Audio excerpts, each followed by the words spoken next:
Évidemment les amis, avec Renault Austral, va falloir qu'on parle de style, de design extérieur, parce qu'il faut le dire, c'est une voiture qui a de grandes ambitions. Elle vient s'inscrire dans la Renaulution, mais à mon sens, j'ai l'impression que c'est une voiture qui est aussi faite de beaucoup de compromis, ce qui est d'une certaine manière un problème. Parce que quand on regarde la voiture, très clairement, on sent que Renault essaye de se sortir de l'ère Kadjar qui a été problématique, qui s'est fait complètement écraser par le Peugeot 3008. Et effectivement, il fallait rentrer dans un design un peu plus fort, un peu plus puissant, expressif, un SUV digne de ce nom, il faut le dire. On en a déjà parlé, mais rien qu'en regardant la face avant, on comprend clairement cette ambition. C'est-à-dire que regardez cette calandre. Pour du Renault, clairement, c'est un signe fort pour exprimer toute la volonté de puissance qu'ils ont voulu mettre dans cette voiture. Regardez à quel point ils sont venus travailler sur le capot. C'est quelque chose qu'on n'a pas l'habitude de voir chez Renault et clairement qui est plus ou moins repris de chez Peugeot. Regardez également en partie basse, que ce soit les inserts plastiques pour le passage d'air, mais également le sabot, comment il est taillé pour vraiment imposer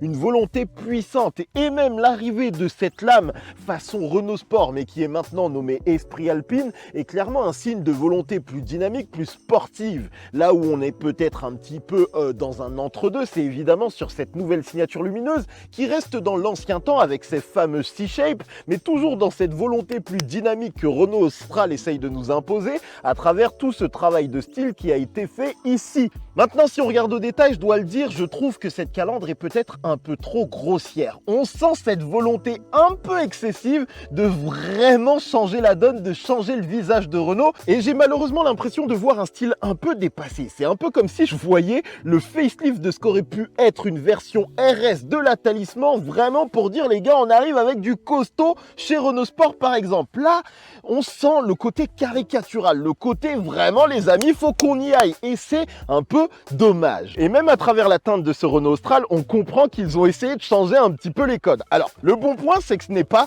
un Grinardo. Et déjà, félicitations Renault, on est sur ce qu'ils appellent un gris schiste, qui est une finition mat très lisse au toucher. Faudra voir côté nettoyage, mais ce que je peux vous dire, c'est qu'en termes de finition de rendu, ça marche bien et c'est vraiment, à mon sens, la plus belle version du Renault Austral. Il faut savoir que sur les essais, on a une finition bleu sombre avec toit noir, lame gunmetal, qui, en termes d'association couleur, marche moins bien. Vraiment, celle-ci, c'est à mon sens la meilleure finition, celle qui fait le plus dynamique, mais il y a quand même un petit souci. Parce que les amis, on ne peut pas mentir, c'est clairement une sorte de copie de 3008. Le problème, c'est qu'elle m'a l'air d'être un petit peu en retard sur le style extérieur. J'ai passé un peu de temps avec la voiture dans les rues de Madrid et clairement, tu sens que elle ne dénote pas en fait. Elle est juste à l'heure, voire même en retard. C'est-à-dire qu'en comparaison avec le nouveau Qashqai, avec un Hyundai Tucson, avec le Peugeot 3008, tu n'as pas l'impression que cette voiture est sortie en 2022. Surtout qu'il est important de prendre en compte le fait qu'on observe ici une version haut de gamme. La réalité sur nos routes ressemblera peut-être plus à cette version entrée de gamme croisée pendant l'essai et qui paraît tout de suite bien plus passe-partout et datée.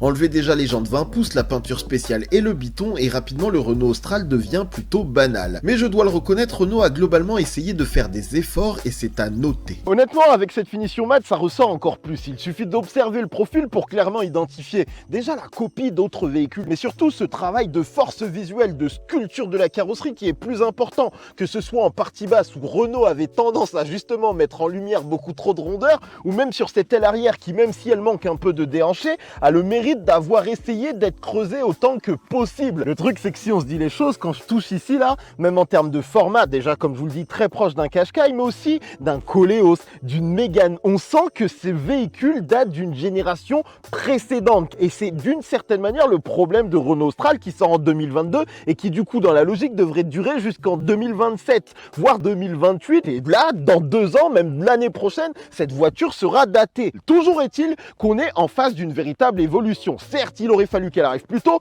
mais le problème n'est pas là. Parce qu'en réalité, dans un véhicule, là où vous passez le plus de temps, c'est à l'intérieur. Et la question qui se pose du coup, c'est de savoir si Renault a été en mesure de rattraper ce que l'on a pu expérimenter dans Mégane E-Tech. Si cette voiture peut proposer la même expérience, voire plus, alors honnêtement, il va falloir que vous vous y intéressiez. Et du coup, qu'est-ce qu'on doit faire? Logiquement, aller passer du temps dedans.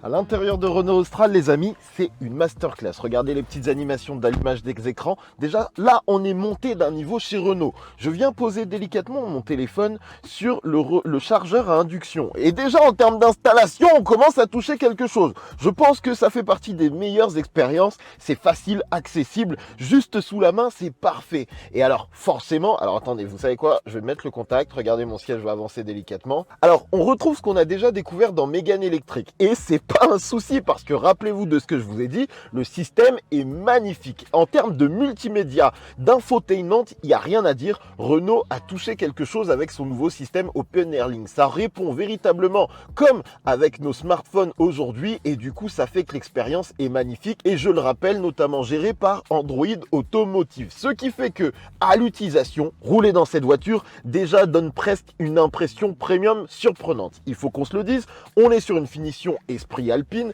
donc on a des petites touches un petit peu sportives, un petit peu d'Alcantara, des petits drapeaux français dans les surpiqûres du volant, sur le siège. C'est des petits éléments qui font que l'expérience Renault Austral augmente un petit peu. Mais je crois que même sur une finition assez classique, quand vous allez rouler dans Austral, vous allez kiffer parce que l'insertion des écrans, le fait de ne pas être venu mettre de casquette au-dessus des écrans de manière classique pour avoir quelque chose de très aéré est top. Et si on parle un petit peu du bloc central, c'est bien pensé parce que on a ce fameux accoudoir repose-main, j'ai envie de vous dire, amovible. Ça, c'est assez intéressant. Et du coup, pas mal de rangements. Donc là, on va voir la partie range gobelet.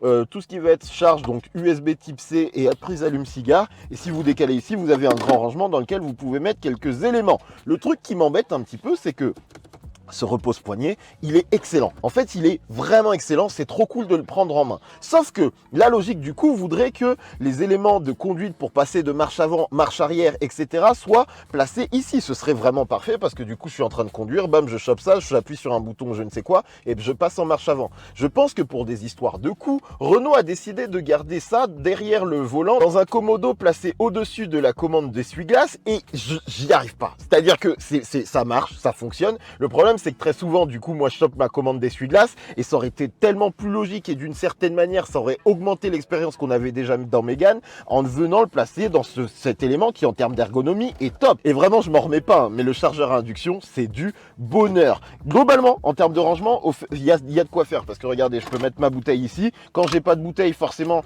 bah regardez, je peux tout simplement coulisser. Je vais avoir des grands rangements qui vont me permettre de mettre la clé. Ou d'ailleurs, truc surprenant, c'est qu'ils ont pensé un petit emplacement qui est pas très malin pour venir mettre la clé juste derrière le repose-poignet. Et en fait, le truc un peu surprenant, c'est que bah tout simplement, je peux très facilement me retrouver à oublier ma clé. D'ailleurs, vraiment, il est mal pensé parce que là, je viens de galérer à le sortir. Et vous avez encore ici une autre petite zone de rangement qui est pas immense, mais qui va vous permettre de mettre quelques éléments que vous avez envie de garder longtemps dans la voiture. Si on parle des sièges, c'est top. Franchement, de manière générale, la finition à l'intérieur de Renault Austral, c'est un délire. C'est-à-dire que c'est vraiment pour le coup la révolution de Renault Austral, même pour quelqu'un qui a déjà conduit un Peugeot 3008, quand il va monter dans cette voiture, quand il va utiliser ce nouveau système, quand il va utiliser la commande vocale, il va péter un plomb parce que le step-up là pour le coup est véritablement au-dessus de ce que peut proposer Peugeot avec le 3008 actuel, véritablement au-dessus de beaucoup de constructeurs et pas seulement les constructeurs type Peugeot, Hyundai, etc. Moi, à mon avis, l'expérience au global dans la vraie vie, elle est au-dessus de ce que peuvent proposer par exemple un Volkswagen, voire peut-être même un Audi. Alors c'est à tester, mais honnêtement les amis, c'est très sérieux ce que propose Renault et c'est véritablement ce qui fait la force de Renault Austral et qui va, à mon sens, peut-être tout changer sur l'intérêt de cette voiture. Aux places arrière commençant, eh bien les amis, je dois vous le dire, il y a de la place parce que siège réglé pour moi à l'avant et honnêtement, regardez tout ce qui reste en espace aux jambes. C'est-à-dire que même si vous faites 1m80, 1m90, théoriquement, vous devriez être en mesure de trouver de bonnes solutions. Surtout qu'il reste un petit peu de marge au niveau du toit. On peut d'ailleurs noter le grand toit vitré qui fait du bien. Alors, on aurait évidemment préféré un toit vitré ouvrant, mais d'après les études de Renault, les clients préfèrent avoir beaucoup de lumière plutôt qu'un toit ouvrant. Donc, ça reste une solution appréciable pour la luminosité dans l'habitacle. Et en sentiment, écoutez, je me trouve peut-être un peu droit et on peut noter cet espace-là. J'ai l'impression que le plancher est un peu haut, ce qui fait que, vous voyez, mon dessous de genou ne vient pas toucher l'assise, mais il y a du confort.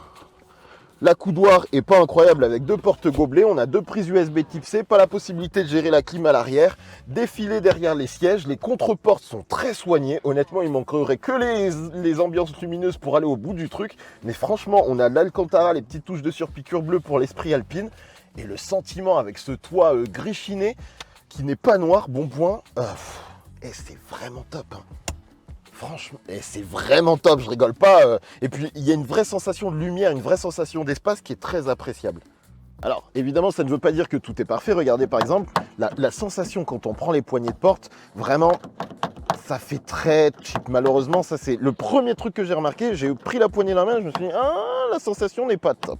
Et pareil, dans l'habitacle, un point que j'ai noté, c'est cette pente ici qui fait que quand vous êtes en position conducteur, si pour X ou Y raison vous remontez un de vos pieds, vous avez une pente descendante qui fait que la sensation a été un peu étrange. C'est pas gravissime, mais c'est à noter. Regardez, vraiment, elle est notable et c'est des 2 côtés de place avant. Même du côté du coffre, il y a de quoi faire. Vous pouvez noter le haillon motorisé et surtout, je crois qu'on a 487 litres de coffre. On peut même noter un rangement inférieur. Je ne sais pas si il est pris en compte dans le volume global et surtout s'il est censé pouvoir recevoir une roue de secours ou si vraiment il est pensé de cette manière avec ce gros bloc en plastique qui doit cacher une batterie, je suppose. Autre élément important, forcément, en termes d'accessibilité, regardez, ils ont pensé à tout pour avoir accès à plus de 1500 litres de coffre au global et on a un plancher, un seuil de chargement qui est pas si mal fait que ça avec des petits rangements également à noter à l'extérieur. Honnêtement, bien pour le quotidien. Et les amis, logiquement, plus loin que simplement l'intérieur, il faut évidemment qu'on parle de conduite parce que vous n'allez pas juste vous asseoir dans un bon habitacle bien fait, bien construit avec un beau système multimédia. Non, vous allez l'utiliser dans la vraie vie pour rouler. C'est majoritairement ce que vous allez faire et il faut se le dire, cette voiture est encore plus surprenante quand on la conduit. Je n'ai pas roulé un Kadjar, mais je peux très facilement vous dire que si vous sortez d'un Kadjar, et même quelqu'un qui a roulé un 3008 va avoir de très bonnes surprises à bord de Renault Austral, parce que la sonorisation est ouf. Là, on est sur une version Esprit Alpine, comme je vous l'ai dit, avec le moteur le plus puissant, qui est une motorisation nommée E-Tech Full Hybride, qui propose 200 chevaux, avec 2 moteurs électriques, si j'ai bien compris, et une boîte à crabot à 7 rapports, qui du coup vous offre une conduite en boîte automatique. C'est le point quand même important. On a des palettes au volant, mais qui vont pas vous permettre de gérer vos rapports, mais plutôt de gérer le niveau de frein régénératif. Là, par exemple, quand je suis au maximum, si je relâche, la voiture va tranquillement se freiner et ne s'arrêtera pas complètement. Mais bon, ça, c'est pas le paramètre important. Là, ce qu'il faut voir surtout, c'est que la voiture est très douce, très facile à emmener et surtout a un comportement dynamique intéressant parce qu'on a un véhicule qui, malgré le fait qu'on soit sur une motorisation hybride qui est important, non plug-in, n'est pas si lourde. Je crois qu'on est aux environs de 1500 kg et si je m'amuse par exemple sur mon volant à passer en mode sport, on va voir que c'est pas, comment dire, une voiture ultra puissante de 100 chevaux, faut pas croire que ça va vous emmener follement, mais si vous voulez conduire dynamique, la voiture peut très aisément vous suivre, vraiment aisément, et c'est agréable de le faire. Alors, je vais être honnête, moi je trouve que c'est une voiture qui, de par le silence qu'on a dans l'habitacle, c'est vraiment le point qui m'a marqué, donne plus envie de conduire détente. Ça va être une très très bonne routière, faut clairement se le dire, ils ont fait une très très bonne routière parce que au niveau du filtrage, des aspérités extérieures, du fait de rendre la route très lisse, la voiture est très forte. Et l'insonorisation, c'est-à-dire que là, la voiture va passer en face, je l'entends quasiment pas. Je n'entends pas un bruit d'air passer. C'est bluffant d'efficacité. Et en plus de ça, parlons un petit peu du ressenti. Les sièges sont très bons. Le petit repose-main là, dont je vous ai parlé, qui est coulissant, en imaginant que vous êtes sur autoroute, c'est juste top. En plus de ça, technologiquement parlant, en termes d'aide à la conduite, le niveau le maintien dans la voie est excellent, au même niveau que Mégane, et je crois même qu'ils ont rajouté certains éléments. Vous avez l'Active Cruise Control qui va faire le taf comme pas possible. Honnêtement, ça c'est royal. C'est-à-dire que c'est trop facile. Vous pouvez faire 500, 600 bandes d'autoroute sans quasiment ne rien avoir à faire, si ce n'est tenir votre volant. On a également, nouveauté sur Renault Austral, un affichage tête haute qui est excellent. Il y a 2-3 petits éléments, mais là je suis en train de le voir et honnêtement en termes de lisibilité c'est royal. Je sais que dans 2,2 km je devrais changer de direction, je sais la vitesse à laquelle je roule, je peux même avoir les affichages relatifs aux aides à la conduite, donc par exemple le maintien de voie, la distance que j'ai validée, etc. Vraiment, c'est une voiture qui technologiquement parlant est au point comme pas permis. Le truc que je dois noter sur l'affichage tête haute, c'est un petit détail, mais il y a des moments, il faut savoir que le système marche avec un écran qui est situé ici et qui fait reflet dans le pare-brise. Et ce qu'il faut noter, c'est qu'il y a des petits moments sur des changements de luminosité, par exemple à l'entrée dans un pont, je me suis rendu compte, enfin on voit en fait le fait qu'on n'est pas sur un écran OLED et on a une sorte d'écran qui s'affiche dans le pare-brise. C'est du détail, ça dure pas longtemps, mais j'ai noté ça parce que je crois que c'est la première fois que je vois ça comme ça. Et après, vous conduisez un peu dynamiquement et la voiture, vraiment, elle peut un peu vous suivre. Alors là, comme j'ai mon frein régénératif qui est au max, je vais le descendre un peu parce que sinon j'ai l'impression d'avoir un frein sous la pédale. Et on va parler un peu du freinage aussi, qui est à mon sens optimisable. Et je crois que Renault est un peu au courant, mais c'est vrai que forcément, encore une fois, voiture hybride, donc frein régénératif, donc sensation sur la pédale de frein qui... Comment dire, on n'est pas tout de suite dans le frein mécanique, on sent qu'il y a une petite zone de mou qui fait qu'il faut prendre le temps de prendre la main sur ce qu'on veut faire avec la voiture. Mais globalement, vraiment, on sent quand même que la voiture ne pèse pas grand chose. Excusez-moi, je vérifie qu'il n'y a personne. On va se faire une accel full et on sent l'électrique.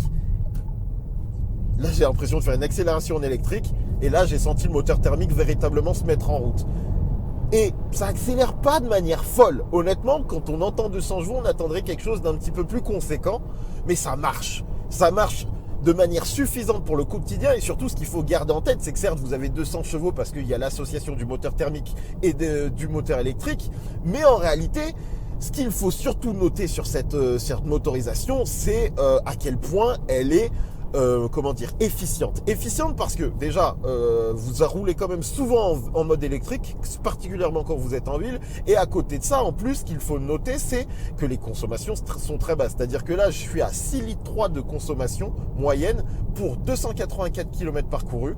Et je crois qu'à un moment, j'étais à 5,3 litres de moyenne quand j'avais parcouru 140 km. C'est-à-dire que vraiment, si vous jouez le jeu, si vous êtes du genre à avoir une conduite détente, vous allez avoir une consommation très basse avec la voiture.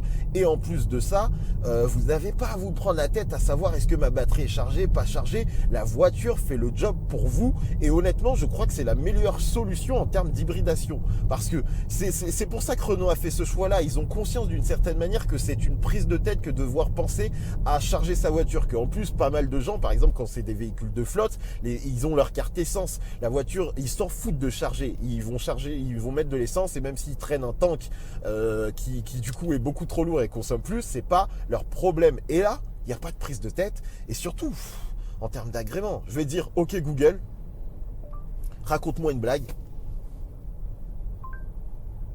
J'ai toujours une petite blague en stock pour vous. Quelle est la monnaie de la mer? Le sous-marin. Le sous-marin.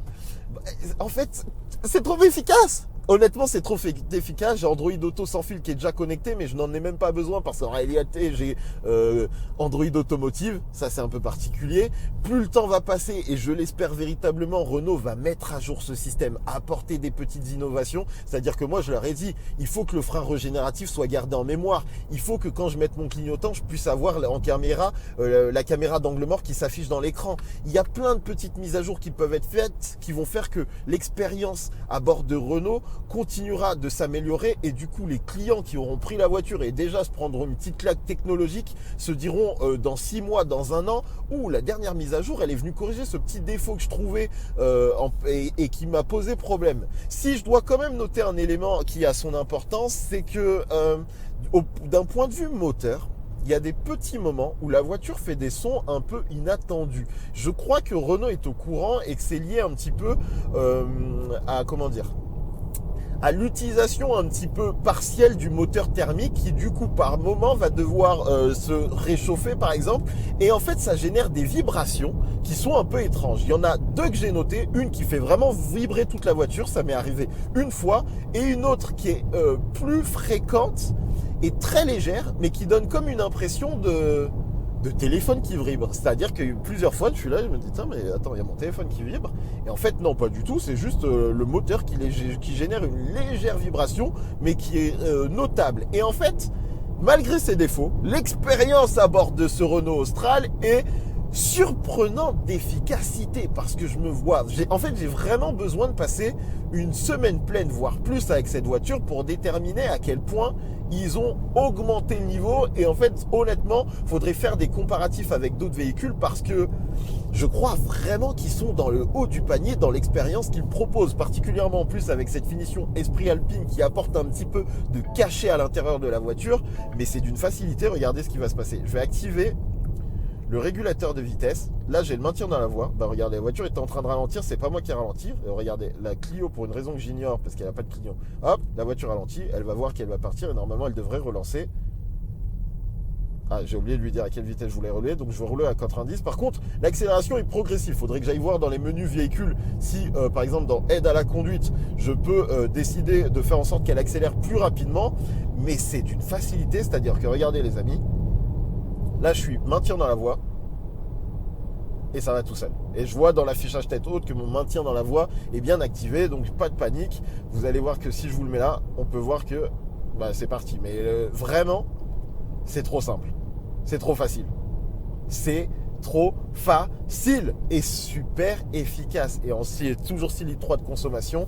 Et globalement, ce que j'ai découvert à bord de cette voiture, c'est que c'est très très très agréable de rouler avec, il faut le dire. C'est d'une simplicité et d'une efficacité et d'une ergonomie globale plutôt très bien pensée qui font que Renault marque de très très gros points et me fait oublier un petit peu ce style mi-film mi-résine.